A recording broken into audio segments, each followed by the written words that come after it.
வாழ்க வளமுடன், வாழ்க வையகம். இந்த காணொலியில் காண இருப்பது மகாலய அமாவாசை. அமாவாசைன்னா தெரியும், அது எப்படி எதுக்காக அப்படின்றது.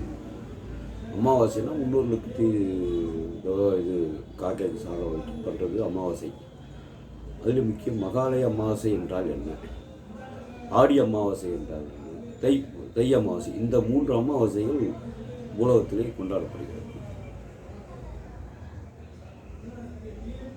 இதில் சில இதாவது முன்னோர்கள், அதாவது நம் தாய் தந்தை இறந்த தேதி தெரியும், திதி, அது நாம் கொண்டாடுறது முன்னோர்களுக்கு திதி. அந்த நாளிலே திதி இறந்த நாளிலே அமாவாசை விரதம் இருந்து அமாவாசைக்கு திதி கூடியது கடவுளுக்கு தெரிந்து ஐயரை வச்சு பண்ணுறது. அது நமக்கு தெரியும், தாய் தந்தை இறந்தது. பாட்டன் பாட்டி எந்த தேதியில் இறந்தார்கள், முப்பாட்டன் பாட்டன் பாட்டி, கூட்டன் கூட்டி, ஓட்டன் ஓட்டி, அரையன் போனதெல்லாம் எப்போ இறந்தாங்கன்னு தெரியாது இல்லையா. அவங்க 7 தலைமுறைக்கு திதி கொடுக்கணும். அவங்க எந்த நாள் இறந்தால் அப்பா சொல்லிட்டும் போவார், சில பேர் சொல்லாமல் போவார். அப்போது அவர்களெல்லாம் எப்போது திதி கொடுக்கிறது, அவர்களாம் கொடுக்கணும். அது விதி, சாஸ்திர விதி. அதற்காக மகாலய அமாவாசைன்னு ஒன்று. மகாலய விஷ்ணு மகாபாரதத்திலே மகாவிஷ்ணு மகாலய அமாவாசை அந்த அவர் முன்னோருக்கு திதி கொடுக்கிறார். இன்று தான் அமாவாசை என்று, நேற்று தான் அமாவாசை என்று சில விஷயங்களை அவங்க கொடுக்க ஆரம்பிக்கிறார். அந்த நாள் தான் மகாலய அமாவாசை. அப்போது அவர் கொடுத்த நாளிலே முன்னோர்கள் மகாலய அமாவாசை என்று அனைத்து முன்னோர்களும் ஒரே இடத்தில் சேர்வார்கள் என்று ஐதீகம். சொர்க்கவாசியில் மகாலய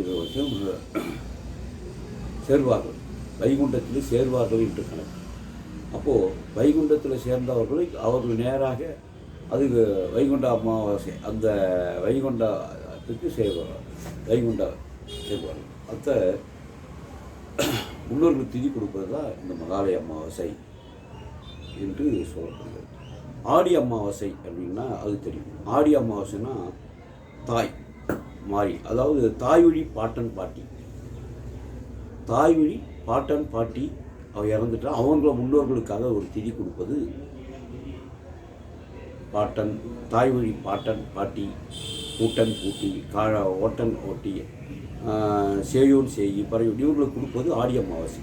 தாய் வழி பாட்டன் பாட்டிகளுக்கு அவர் செய்த பாவங்கள் போக்குவதற்காக அவங்களுக்கு திதி கொடுப்பதனால் நமக்கு என்ன நன்மை, அவங்க செய்வினைக்கோ, அதாவது அவங்க செய்கின்ற பாவ செயல்களும் நன்மைகளும் நமக்கு சேராது.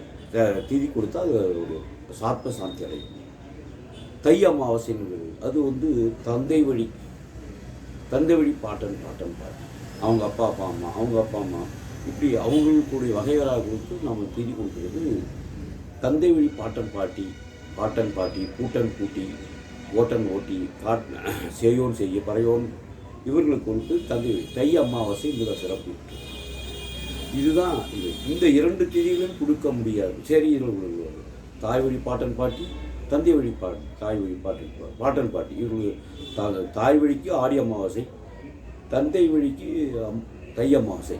இந்த 2லையுமே கொடுக்க முடியாதவர்கள், 2லையுமே கொடுக்க இயலாதவர்கள், கொடுக்க மறந்தவர்கள் இந்த மகாலய அமாவாசை என்று கொடுக்கலாம் என்று இந்த முன்னாள் ஐதீகம் கொடுக்கிறது. மகாவிஷ்ணு அந்த திதி கொடுத்து அதை சொர்க்கத்துக்கு அழைத்து செல்கிறார். அதுதான் மகாலய அமாவாசை பண்ணப்படுகிறது. ஆக மகாலய அமாவாசை தெரிந்து கொள்ளுங்கள். மகாலய அமாவாசை என்பது மகாவிஷ்ணு புரட்டாசி மாதத்திலே வருகின்றது அமாவாசை. இது மிக பிரசித்தப்பட்டது. மக்கள் தெரிந்து அந்த நலனை பயன்படுத்தி வாழ்க்கையை வளமாக்குங்கள். முன்னோர்களுக்கு திதி கொடுப்பதனால் உங்கள் முன்னோர்கள் ஆசீர்வாதம் நமக்கு கிட்டும். நாம் என்ன சொத்து சேர்த்தார ஒரு திதி கொடுக்க போகிறோம் அப்படின்ட்டு என்றால் உங்கள் எதிர்காலத்தில் உங்கள் பிள்ளைகளையோ அது ஒரு பாதிக்க வளர்ச்சி இருக்காது, முன்னேற்றம் இருக்காது அப்படின்னு நான் சொல்லுவேன். நான் யாரையும் குறை சொல்ல விரும்பல. திதி கொடுக்காதவர்களாக இந்த மாதிரி ஆயிடும் சொல்லவில்லை. உங்கள் வாழ்க்கையில் முன்னேற்றம் இருக்கிறது. திதி கொடுப்பதனால் முன்னேற்றம் இருப்பது என்பதை இந்த காணொலியில் சொல்கிறேன். வாழ்க வையகம், வாழ்க வளமுடன். இப்படிக்கு பிரம்மஞானியும் புத்த வழக்கரும் PS வெங்கடேசன் ஆகிய என்ற கருத்தை உங்களுக்கு பதிவிடுகிறேன். வாழ்க வையகம், வாழ்க வளமுடன். ஓம் சாந்தி.